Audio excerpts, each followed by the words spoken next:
Well, if you've just bought a new drill press or you'd like to expand the use of your existing one, we've got some great ideas and some great tips on how you can make your tool even more versatile. In fact, to start right out, we have a couple of things on this one. We've got a little utility tray on one side that can hold, in my case, my glasses and chuck key and some of the tools we'll be using a little bit later. I've also got, if you can see in the back here, a little vacuum hose attachment that will allow you to suck off the dust that's created while you're doing some of these drilling operations. A lot of projects call for drilling a mortise, and if you don't have a dedicated mortising machine, a drill press with an accessory kit like this made from the Delta people works very well. You'll find that most of these kits contain all the things that you see here, and we'll kind of go over them one at a time. This is what's called a hollow chisel.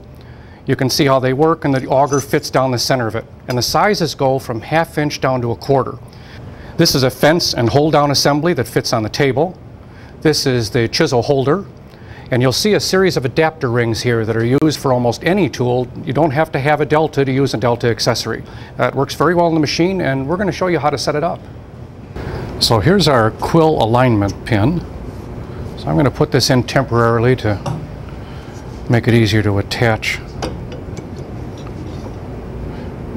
my holder.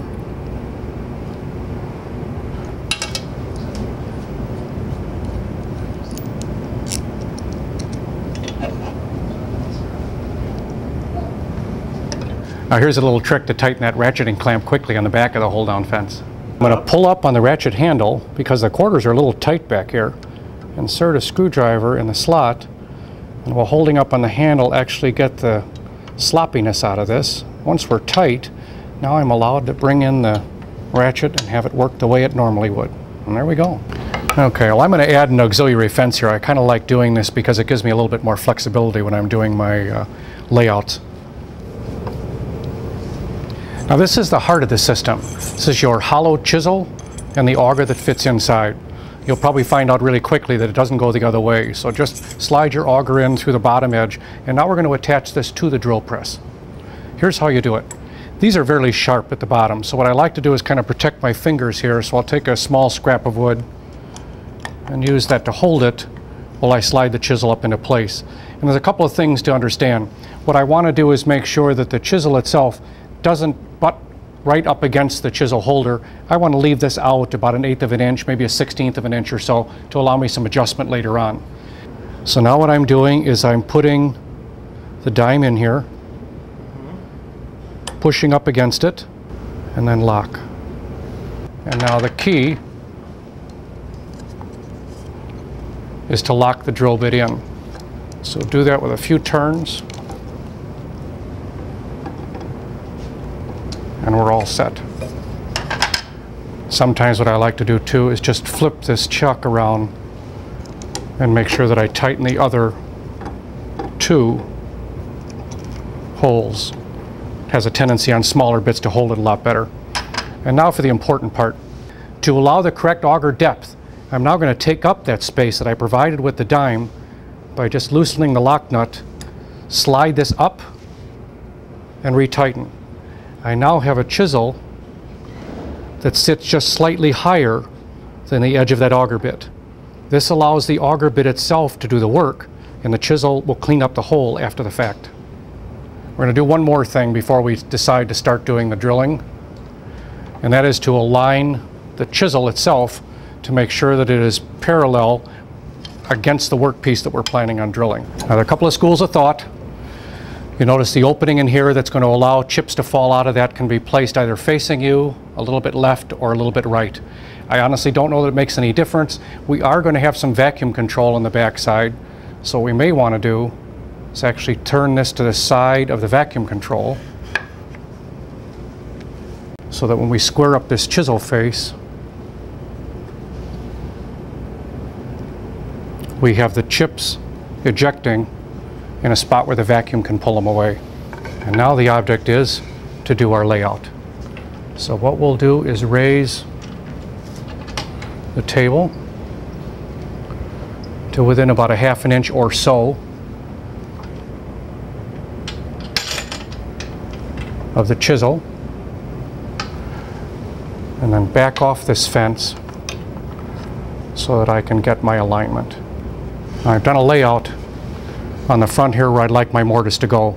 Generally speaking, it's nice to start off on each corner. So drill a full mortise on each corner and then fill in the opening. That way the drill bit and chisel seem to follow a straighter line. And to get my overall depth, if I want this to be 1 inch deep, I'm going to take my sliding rule, lay it at 1 inch, and make a mark. And now the easiest way to do this is to bring the chisel until it matches that mark, which we have here. Slide your depth stop so it locks, and you now have your predetermined depth that will stop. One of the nice things about this Delta drill press is it has a digital readout, and that makes setting the depth of this bit even easier. We're going to lower the bit until it just touches the surface of the wood. I can now zero out that reading, and by just watching the digital display, lower this until it reads 0.75, which is 3/4 of an inch.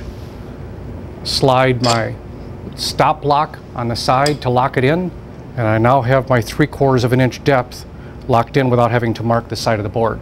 Pretty nice feature. Again, to drill, we're going to need the hold down. I want just enough pressure on this hold down so that I can still slide the board past.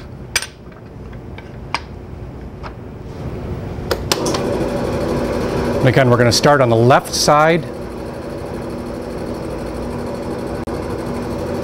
and make our plunge. And do this gently. Do not force the drill bit.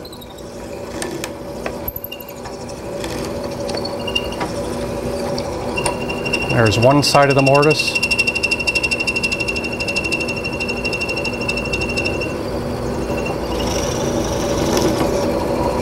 And here's the other side.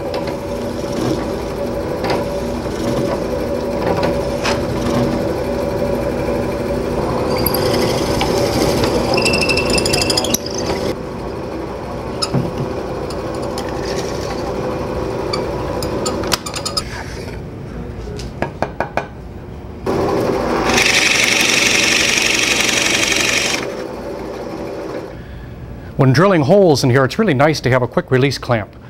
This one mounts right in the table and makes it really easy for me to just kind of slide the material down and reclamp. And it comes in especially handy when you're drilling big holes like this with a Forstner. It really gives a little bit more strength where you really need it.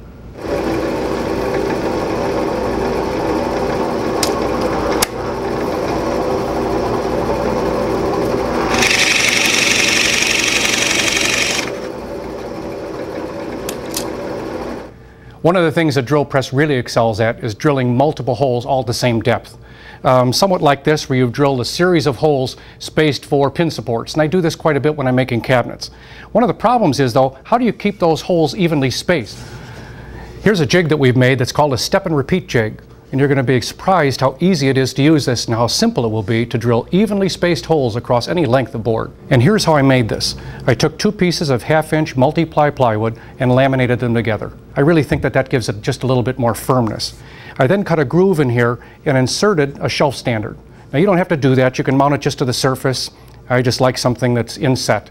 But this works really well. Let me show you how it works on the drill press. Now what I've done is I've set this up in about the spot that I want it. I've drawn an index line. Well, I've driven a pin on the end of this in the upper corner.